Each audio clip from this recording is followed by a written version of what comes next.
जय हिंद दोस्तों। The peak institute के यूट्यूब चैनल में आपका हार्दिक स्वागत है। दोस्तों, प्रीवियस ईयर क्वेश्चन की मैं सीरीज़ करा रहा था। अभी तक मैंने 20 प्रैक्टिस सेट, दिसंबर 2022 का जो एग्ज़ाम हुआ था उसके 22 प्रैक्टिस सेट मैंने ईवीएस के करा दिए हैं। जो भी मेरे नए दोस्त हमारे इस यूट्यूब चैनल के माध्यम से जुड़ रहे हों वो सभी प्लेलिस्ट पर जाकर और लाइन बाय लाइन उसको क्या कर सकते हैं, देख सकते हैं। अब ये हिंदी की सीरीज़ लेकर आया हूँ जिसमें भी 22 प्रैक्टिस सेट आपको मिलेंगे। कैसे सॉल्व करना होता है, तो आइए सेशन की ओर बढ़ते हैं। अगर सेशन अच्छा लगता है तो वीडियो को लाइक और सब्सक्राइब जरूर करिएगा। धन्यवाद दोस्तों। चलिए आइए बढ़ते हैं सेशन की ओर। पहला है, निम्नलिखित गद्यांशों को पढ़कर पूछे गए प्रश्नों के सही या सबसे उपयुक्त उत्तर वाले विकल्प को चुनिए। तो पहले पढ़ लेते हैं, इसके बाद हम लोग आते हैं।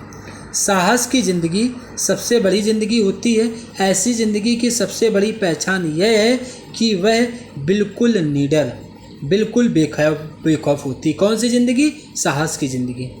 साहसी मनुष्य की पहली पहचान यह है कि वह इस बात की चिंता नहीं करता है कि तमाशा देखने वाले लोग उसके बारे में क्या सोच रहे हैं। जनमत की अपेक्षा करके जीने वाला आदमी दुनिया की असली ताकत होता है और मनुष्यता को प्रकाश भी उसी आदमी से मिलता है।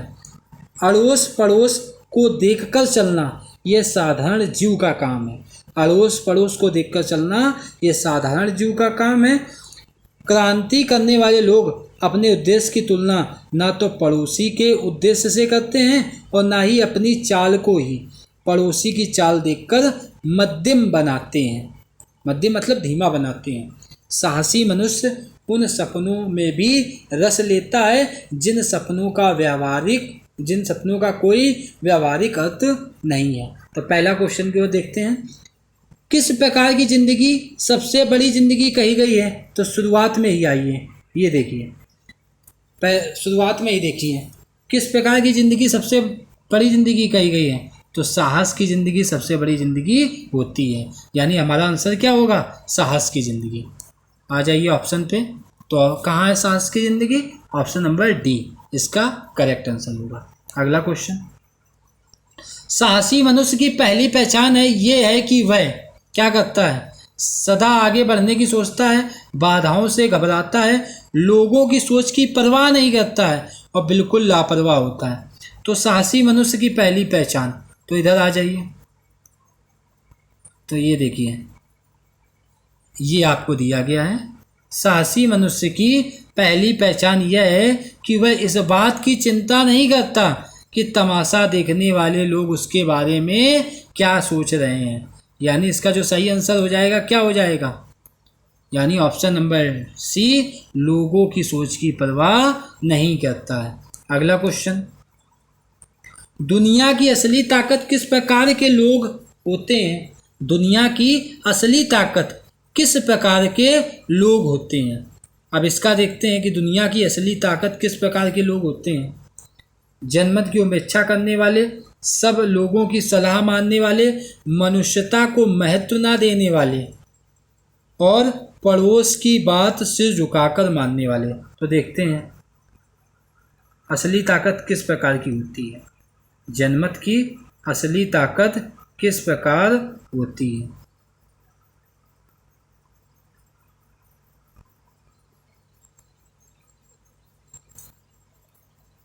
जनमत की उपेक्षा करने वाले, जीने वाले आदमी दुनिया की असली ताकत होती है।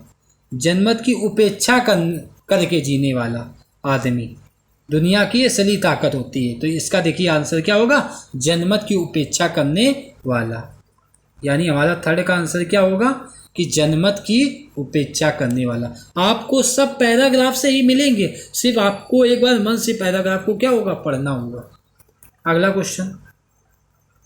साहसी मनुष्य किस प्रकार के सपनों में भी रस लेता है? साहसी मनुष्य किस प्रकार के सपनों में भी रस लेता है? तो आइए इसको देखते हैं। पैराग्राफ में देखिए नीचे की ओर। साहसी मनुष्य उन सपनों पर में भी रस लेता है जिन सपनों का कोई व्यावहारिक अर्थ नहीं है। जिन सपनों का कोई व्यावहारिक अर्थ नहीं है। तो क्या इसका राइट आंसर होगा? कि जिन सपनों का कोई व्यावहारिक अर्थ नहीं, यानी सी इसका क्या होगा, करेक्ट होगा। अगला क्वेश्चन देखिए, आस पड़ोस को देखकर चलना यह डॉट का काम है। आस पड़ोस को देखकर चलना यह किसका काम है, इसको भी देखिए पैराग्राफ में। देखिए, आस पड़ोस को देखकर चलना यह साधारण जीव का काम है। किसका काम है, साधारण जीव का काम है। तो ऑप्शन में आइए, साधारण जीव। तो इसका क्या राइट आंसर हो जाएगा, साधारण जीव, यानी ऑप्शन नंबर सी इसका क्या होगा, करेक्ट आंसर होगा। अगले क्वेश्चन की ओर बढ़ते हैं। निडर शब्द का समानार्थी शब्द बताइए। निडर शब्द का समानार्थी शब्द क्या होगा, डरपोक, ये तो विलोम हो जाएगा, साहसी, कायर या भयभीत। क्या इसका राइट आंसर होगा, कमेंट करिए सभी लोग। तो इसका जो राइट आंसर होगा ऑप्शन नंबर सी, साहसी। क्वेश्चन नंबर 7, ताकत का विलोमनार्थी क्या होगा, यानी ताकत का विलोम शब्द क्या होगा, जो ताकतवर है और जो एकदम निर्बल यानी कमजोर है, यानी ऑप्शन नंबर ए निर्बल इसका करेक्ट आंसर होगा। अगला क्वेश्चन, बेखौफ का क्या अर्थ है। बेखौफ का मतलब जो किसी से भी ना डरे। बेखौफ का मतलब क्या होता है, जो किसी से भी ना डरे, यानी जो निर्भय हो। तो इसका जो राइट आंसर होगा ऑप्शन नंबर बी एकदम करेक्ट आंसर होगा। अगला क्वेश्चन, शुद्ध रूप छांटना है हमको, मध्यम, मध्यम, मंध्यम या मध्यम। देखिए, जब भी अगर ऐसा आ जाए शुद्ध रूप छांटने को, अगर आपने पैराग्राफ पढ़ा है, अगर आपको याद हो कि मैंने देखा है उसको, तो आप पैराग्राफ में देखिए। मध्यम जो है ये आपको पैराग्राफ में ही मिल जाएगा। ये देखिए पैराग्राफ, तो यहाँ पर ये देखिए मध्यम लिखा है, यही शुद्ध रूप है। अगर पैराग्राफ में दिया गया है तो वही क्या होगा, शुद्ध रूप होगा। तो हमको मध्यम का बताना है शुद्ध रूप, तो मध्यम का शुद्ध रूप आपने भी देख लिया, यानी इसका बी ऑप्शन क्या होगा, राइट आंसर होगा। बी ऑप्शन क्या होगा, एकदम करेक्ट आंसर होगा। अगला क्वेश्चन एक काव्यांश दिया गया, अब इसको पढ़ के आंसर हमको देनी है। एक गद्यांश आता है और एक काव्यांश आता है, तो टफ बिल्कुल भी नहीं होता, बस आपको थोड़ा सा समय देना होगा उसमें। चंदा तारों की सहज कांति नदियों में है मुस्कान भरी।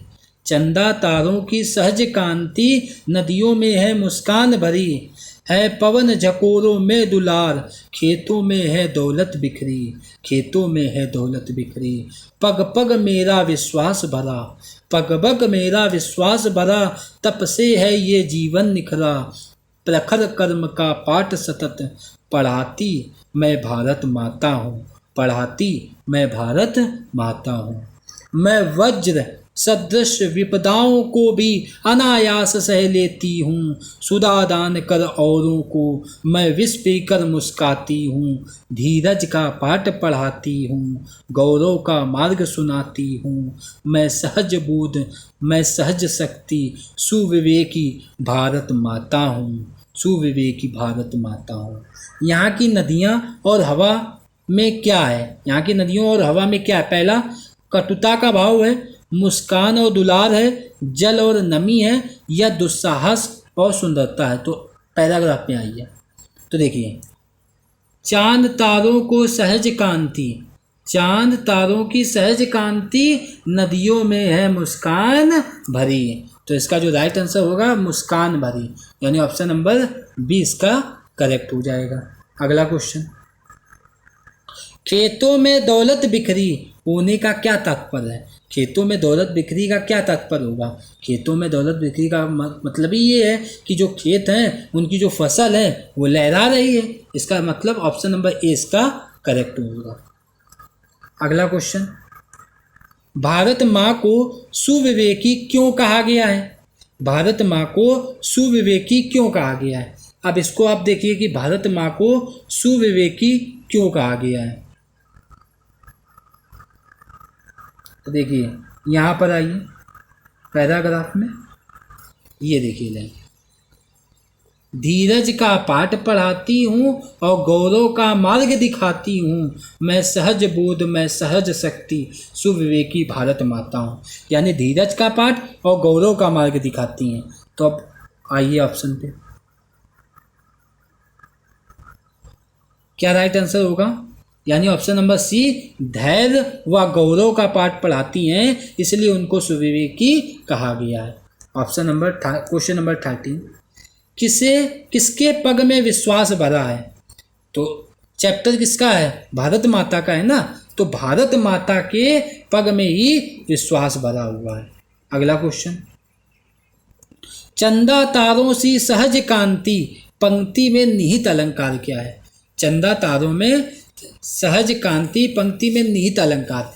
तो यहाँ पर क्या है कि चंदा की जो तुलना है वो तारों के साथ की जा रही। जहाँ पर क्या होता है, जहाँ पर एक वस्तु की तुलना दूसरी वस्तु से की जाए वहाँ पर कौन सा अलंकार होता है? उपमा अलंकार। तो इसलिए इसमें कौन सा अलंकार है? उपमा अलंकार। अगला क्वेश्चन, प्रखर का अर्थ नहीं है। तो प्रखर का मतलब क्या होता है बताइए? प्रखर का मतलब क्या होता है आप बताइए? प्रखर का मतलब होता है प्रचंड। प्रखर का मतलब क्या होता है? तीक्ष्ण। प्रखर का मतलब होता है कुशाग्र। प्रखर का मतलब क्या नहीं होता है? सहनशील। तो इसका राइट आंसर क्या हो जाएगा? ऑप्शन नंबर डी, सहनशील इसका करेक्ट आंसर होगा। अगला क्वेश्चन,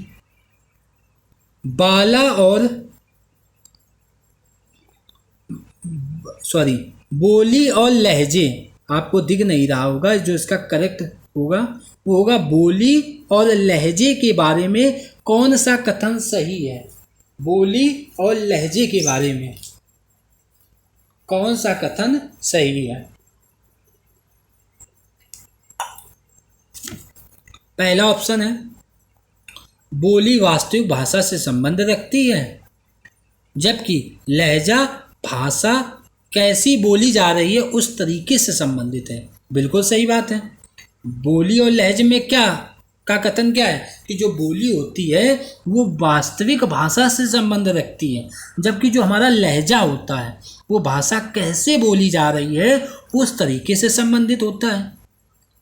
दूसरा, लहजा वास्तविक भाषा से संबंधित है जबकि बोली तरीके से संबंधित, ये तो होगा नहीं।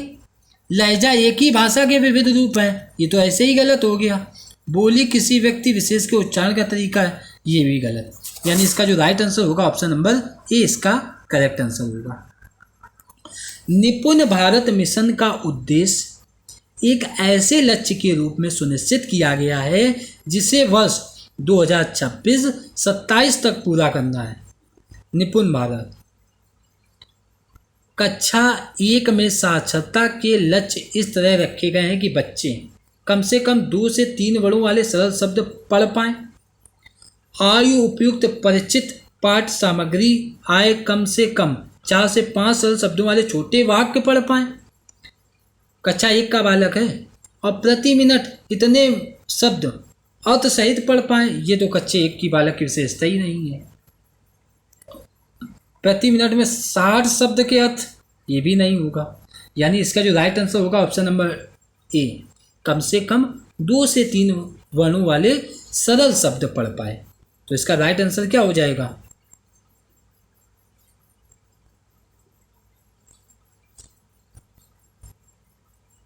इसका जो राइट आंसर होगा ऑप्शन नंबर ए। मेरे हिसाब से ऑप्शन नंबर ए होगा, लेकिन आयोग ने इसका आंसर ऑप्शन नंबर बी माना है कि आयु उपयुक्त अपरिचित पाठ सामग्री में आए कम से कम 4 से 5 सरल शब्दों वाले छोटे वाक्य पढ़ पाए। तो ऑप्शन नंबर बी आयोग ने माना हुआ, मैं आपको बता देता हूँ, लेकिन मुझे जैसा लग रहा ए भी सही है, तो बी इसका करेक्ट आंसर आयोग ने माना है। अगला क्वेश्चन, कक्षा 3 की अध्यापिका को अपने विद्यार्थियों के, अच्छा जो पिछला क्वेश्चन नंबर 17 है उसका आप लोग कमेंट करके बताइए आप लोग क्या मानते हैं, उसका क्या आंसर राइट होगा। क्वेश्चन नंबर 17 का जो आंसर है आप सभी लोग कमेंट करके बताइए। कक्षा 3 की अध्यापिका को अपने विद्यार्थियों के श्रवण कौशल का आकलन करना है, उसे इसके लिए किस गतिविधि का संचालन करना चाहिए? श्रवण कौशल का आकलन करना है, ध्यान देना। पहला, पढ़ी गई सामग्री से शब्दों का अर्थ बताने के लिए कहना। दूसरा, सुनाई गई कहानी का चित्र बनाने के लिए कहना। विद्यार्थी 4 से 5 वाक्यों में स्वयं का परिचय देने के लिए कहना, या दिखाए गए चित्र का 3 वाक्यों में वर्णन के लिए कहना। तो देखिए, पहला ऑप्शन बोला गया है, हमें बात किसकी हो रही? विद्यार्थियों के श्रवण कौशल का आकलन करना है, सुनने के कौशल का आकलन करना है। तो अगर सुनाई गई कहानी का बालक चित्र बना रहा है, यानी उस गतिविधि का संचालन बहुत अच्छे से कर पा रहा है, इसलिए ऑप्शन नंबर बी इसका करेक्ट आंसर होगा। अगला क्वेश्चन, एक बालिका अपनी पसंद की कहानी की पुस्तक पढ़ रही है। एक बालिका जो है अपने पसंद की कहानी की पुस्तक पढ़ रही है। इस प्रकार के पठन को क्या कहेंगे? आप लोगों को दिखाई नहीं दे रहा होगा। एक बालिका अपनी पसंद की कहानी की पुस्तक पढ़ रही है, इस प्रकार के पठन को क्या कहेंगे? अब देखिए, अपने जब पसंद की पुस्तक पढ़ रही है तो यानी वो अब पसंद है तो वो विस्तृत रूप से पढ़ेगी ना, एकदम अच्छे से पढ़ेगी पूरी किताब को, यानी विस्तृत पठन करेगी। इसलिए इसका जो राइट आंसर होगा option number D. Question number 20, कक्षा 4 की अध्यापिका प्रक्रिया आधारित लेखन उपागम का प्रयोग कर रही है। लेखन पूर्व गतिविधि के दौरान वह किस युक्ति का अनुसरण कर सकती है? पहला है मानस मंथन, ब्रेन स्टॉर्मिंग, दूसरा है समीक्षा करना, तीसरा है संपादन करना और चौथा है पुनरावृत्ति। तो कक्षा 4 की अध्यापिका प्रक्रिया आधारित लेखन उपागम का प्रयोग कर रही है और लेखन पूर्व गतिविधि के दौरान वह किस युक्ति का अनुसरण कर सकती है? तो देखिए, आपको बता दें मानस मंथन होता क्या है। तो देखिए, यह शिक्षण की ऐसी विधि है जिसमें अधिगमकर्ता के मस्तिष्क में किसी समस्या के समाधान हेतु विचार या समाधान का जो स्फुटन किया जाता है उसी को हम क्या कहते हैं? मानस का मंथन कहते हैं। इसलिए जो इसका राइट आंसर होगा ऑप्शन नंबर ए, मानस मंथन या ब्रेन स्टॉर्मिंग होगा। क्वेश्चन नंबर 21, कक्षा 3 की अध्यापिका अपने विद्यार्थियों के साथ पठन बोध कर रही है। विद्यार्थियों के साथ पठन बोध कर रही है कक्षा 3 की। वह किस युक्ति का अनुसरण कर रही है?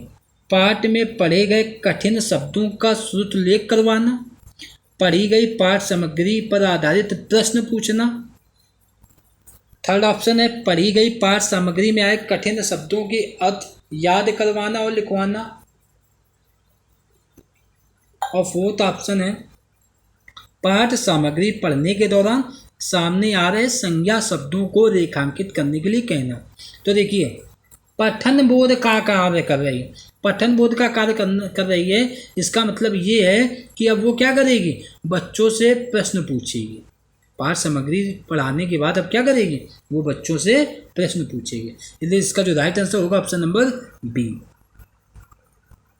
अगला क्वेश्चन नंबर 22, एक पठन संबंधी गतिविधि जिसमें शिक्षार्थी पाठ सामग्री के विभिन्न हिस्सों को सुनते पढ़ते हैं, तत्पश्चात कार्य को पूरा करने के लिए सूचनाओं का आदान प्रदान करते हैं। यह क्या कहलाता है? प्रवाह के साथ पाठ सामग्री कहलाता है, प्रवाह के साथ श्रुतलेख कहलाता है, डंब सिराड कहलाता है यानी मुंह का विनय, या जिक्सा श्रुतलेख। तो एक पठन संबंधी गतिविधि है जिसमें शिक्षार्थी पाठ सामग्री के विभिन्न हिस्सों को सुनते पढ़ते हैं, पाठ सामग्री के विभिन्न हिस्सों को सुनते पढ़ते हैं और तत्पश्चात कार्य को पूरा करने के लिए सूचनाओं का आदान प्रदान करते हैं। ये जो कहलाती है इसे क्या कहते हैं? जिक्सा श्रुतलेख कहलाता है। क्या कहलाता है? जिक्सा श्रुतलेख कहलाता है। इसका right answer option number D होगा। क्वेश्चन नंबर 23,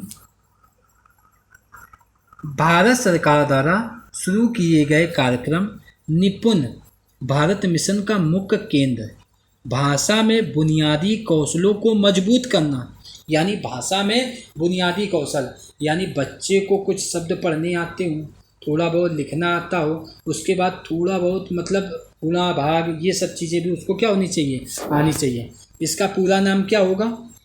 पहला है national intervention for proficiency in understanding and numeracy, national initiative for proficiency in reading with understanding and numeracy. यही इसका क्या होगा, करेक्ट आंसर होगा। यानी जो इसका राइट आंसर होगा वो ऑप्शन नंबर बी इसका करेक्ट आंसर होगा। अगला क्वेश्चन, एक शिक्षार्थी ने अध्यापक द्वारा दिए गए भाषा कार्य को अपने सहपाठी या वयस्क की मदद से पूरा किया है। ध्यान दीजिए, सहपाठी या वयस्क की मदद से पूरा किया है। वह इस कार्य को बिना मदद के किस सीमा तक कर सकती है और कितना अपने वयस्क या अधिक सक्षम सहपाठी की मदद से कर सकती है। इन दोनों के बीच का जो अंतराल है को क्या कहेंगे। यानी जब मदद हो रही ना बीच में तो उसे कहेंगे ZPD, यानी निकटस्थ विकास का क्षेत्र। ये किसके द्वारा दिया गया है, वाइगोत्स्की के द्वारा। अगला क्वेश्चन, मुद्रित समृद्ध परिवेश का सृजन भाषा अधिगम में मदद करता है। भाषा अधिगम में क्या करता है, मदद करता है। कक्षा में इस प्रकार का परिवेश सृजित करने के लिए अध्यापक को क्या करना चाहिए। पहला ऑप्शन है विद्यार्थियों को पुस्तकें व अन्य पाठ सामग्री पढ़ने के लिए अवसर देना चाहिए, पुस्तकें पढ़ने के लिए। दूसरा है विद्यार्थी को मुद्रित हस्तलेखन सीखने में मदद करनी चाहिए। थर्ड ऑप्शन है हस्तमुद्रण सीखने में मदद करनी चाहिए। और चौथा ऑप्शन है अपरिचित मुद्रित पाठ सामग्री के लिए नए शब्द सीखने के लिए कहना चाहिए। तो देखिए जो इसका राइट आंसर होगा वो ऑप्शन नंबर ए, यानी विद्यार्थियों को पुस्तकें व अन्य पाठ सामग्री पढ़ने के अवसर देने चाहिए। यानी यहाँ पर अवसर दिया जा रहा है बालक को, इसलिए ऑप्शन नंबर 1 राइट होगा। क्वेश्चन नंबर 26, निम्नलिखित में से कौन सा क्रम प्रथम भाषा अर्जन के चरणों का सही क्रम है। पहला प्रथम भाषा अर्जन, यानी जो बालक है उसकी जो भाषा अर्जित होती है वो कैसे, पहले बलबलाना, फिर 2 शब्दी वाक्य चरण, फिर 1 शब्दी वाक्य चरण, फिर संक्षिप्त वाक्य बोलना। यानी बालक पहले बलबलाता है, फिर उसके बाद 2 शब्दी वाक्य पापा मामा ऐसे, फिर इसके बाद 1 शब्दी वाक्य बनाना सीख जाता है। वाक्य पूरा 1 शब्दी कि पापा घर आए ऐसे, मतलब एक वाक्य बनाएगा। फिर संक्षिप्त वाक्य का चरण।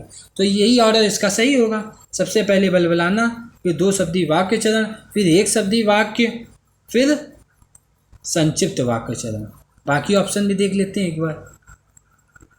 बलबलाना 1 शब्दी वाक्य पहले 1 शब्दी वाक्य और फिर 2 शब्दी वाक्य, तो ये तो होगा नहीं। फिर 1 शब्दी वाक्य पहले कैसे बना लेगा, यहाँ पर भी 1 शब्दी वाक्य चरण, ये भी नहीं होगा। यानी ऑप्शन नंबर 1 इसका करेक्ट आंसर होगा। अगला क्वेश्चन, यह विचार कि मनुष्य सहजात भाषा अर्जन उपकरण के साथ जन्म लेते हैं। तो देखिए भाषा अर्जन का जो सिद्धांत है वो नॉम चोम्स्की के द्वारा दिया गया है। भाषा अर्जन का सिद्धांत किसके द्वारा दिया गया है, नॉम चोम्स्की के द्वारा। अगला क्वेश्चन, नए शब्द समझती है और उनका प्रयोग करती है, यह रूब्रिक किसका आकलन करेगा।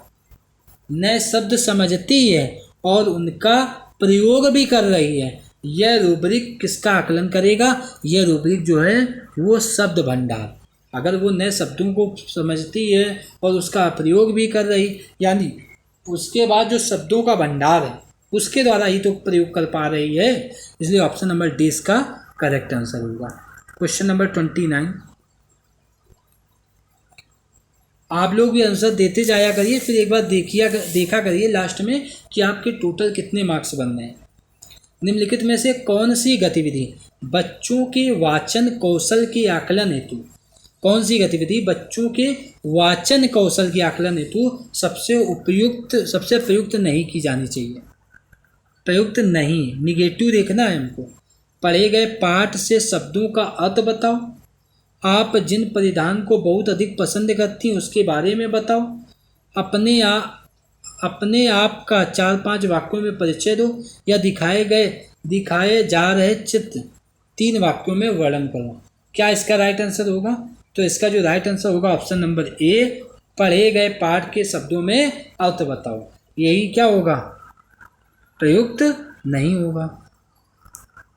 और आज का अंतिम प्रश्न, वह कौन सा भाषा विकार है जिसमें व्यक्ति उचित तरीके उचित क्रम से शब्द नहीं रख पाता है।